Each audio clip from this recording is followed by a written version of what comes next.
लंका में माता सीता कितने दिन रहीं, जाने। ऐसे ही कई राज सीता माता के हैरान कर देंगे। देवी सीता से जुड़े ये तथ्य। वैशाख माह के शुक्ल पक्ष की नवमी तिथि के दिन सीता माता का प्राकट्य हुआ था। इस बार यह तिथि 21 मई यानी कि शुक्रवार को है।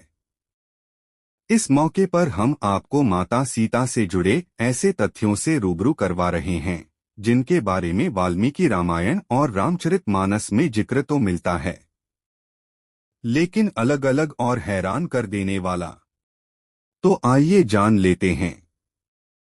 मां सीता से जुड़े अलग अलग तथ्य। तुलसीदास द्वारा लिखी गई रामचरितमानस में माता सीता का वर्णन कुल 147 बार किया गया है। इसके अलावा देवी सीता के स्वयंवर का भी उल्लेख मिलता है। वहीं वाल्मीकि रामायण की बात करें तो इसमें माता सीता के स्वयंवर के बारे में नहीं बताया गया है। वहीं बाबा तुलसीदास ने लिखा है कि मार्गशीर्ष मास की शुक्ल पक्ष की पंचमी को श्रीराम और सीता माता का विवाह हुआ था। लेकिन वाल्मीकि रामायण के अनुसार सीता माता के स्वयंवर के बजाय विवाह के बारे में जिक्र मिलता है। इसके अनुसार उनका विवाह बाल्यावस्था में मात्र 6 वर्ष की उम्र में ही हो गया था। विवाह बाद नहीं गई माता सीता अपने मायके। जानकारी के अनुसार माता जानकी मात्र 18 वर्ष की उम्र में श्रीराम के साथ वनवास चली गई थीं। विवाह के बाद माता सीता कभी भी अपने मायके जनकपुर नहीं गई थीं। हालांकि वनवास जाने से पहले पिता जनक ने सीता माता को जनकपुर चलने के लिए कहा था, लेकिन उन्होंने अपने पतिव्रता धर्म का पालन करते हुए जाने से मना कर दिया। हरण के रथ को लेकर भी अलग हैं मत।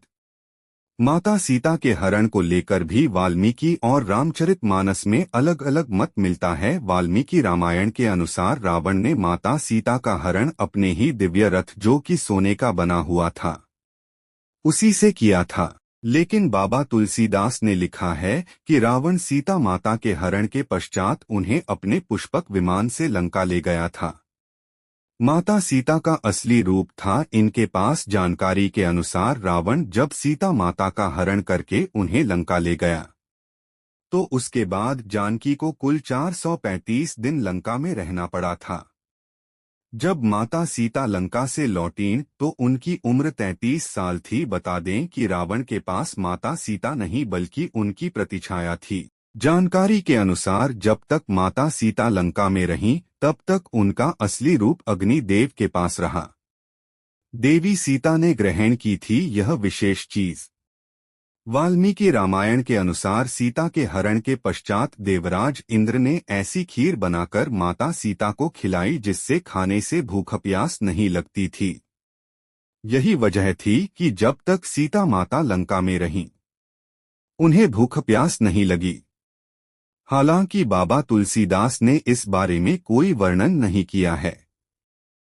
लवकुश के जन्म से जुड़ा यह भी है तथ्य। वाल्मीकि रामायण में उल्लेख किया गया है कि जब माता सीता ने लव और कुश को वाल्मीकि आश्रम में जन्म दिया तो उस समय उनके सबसे छोटे देवर शत्रुघ्न भी उसी आश्रम में मौजूद थे। इसके अलावा यह भी जानकारी मिलती है कि श्रीराम ने जल समाधि लेकर देह का त्याग किया था। लेकिन माता सीता जब धरती की गोद में समाई तो वह सशरीर ही अपने धाम को लौट गईं।